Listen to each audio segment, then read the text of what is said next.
Also das ist das Bild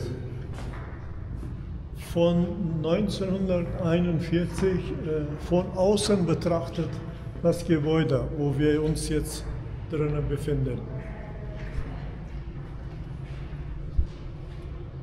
Natürlich ist es zerstört, später wieder versucht, das Originale herzustellen. Ja. Evet, şu an Təbrizdə saat qabağındayız değil mi? Ya. Saat qabağı müzesinde Evet, evet. Almanlardan kalan bir şey, bina burası. Daha sonra Man sieht auch die Säulen, das ist heute noch in Deutschland zu sehen.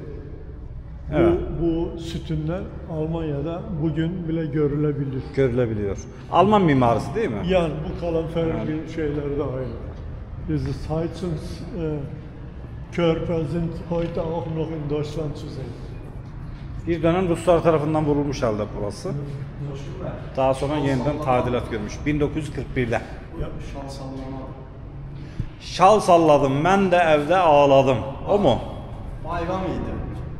Gecə quşu Oxurdu. Adaqlı qız Bey çorabını toxurdu.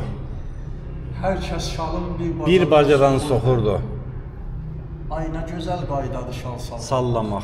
Bəy şalına bayramlı. Bayramlığı bağlamaq. Gəmir. Və Şəhriyanın Kəndisi. Quru göldə o Hə, qazları. Quru gölün qədəsi. Hə, Heydər baba, Quru gölün qazları, Gədiklərin sazaq çalan sazları, Kət köşənin payızları, yazları, bir sinemadır, bir sinema pərdəsidir gözümdə. Tək oturub seyr edirəm özümdə. Özümdə. Bir de şura güzeldir. Oradan mı şeir yazılmış? Bunda yazıldıysan bunu okuyalım.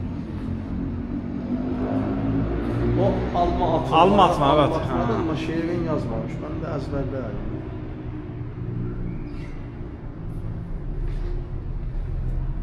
Bu da kətdə məktəb var imiş.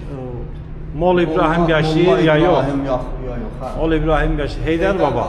Mol İbrahim. Var ya yok. Var ya yok. Məktəb açar, oxur uşaqlar ya yok. Ya yok. Xərmən üstü məktəbi bağlar ya yok. Ya yok. Məndən axımına yetirsən səlam, ədəbli bir Bir səlamı makəlam. Makəlam.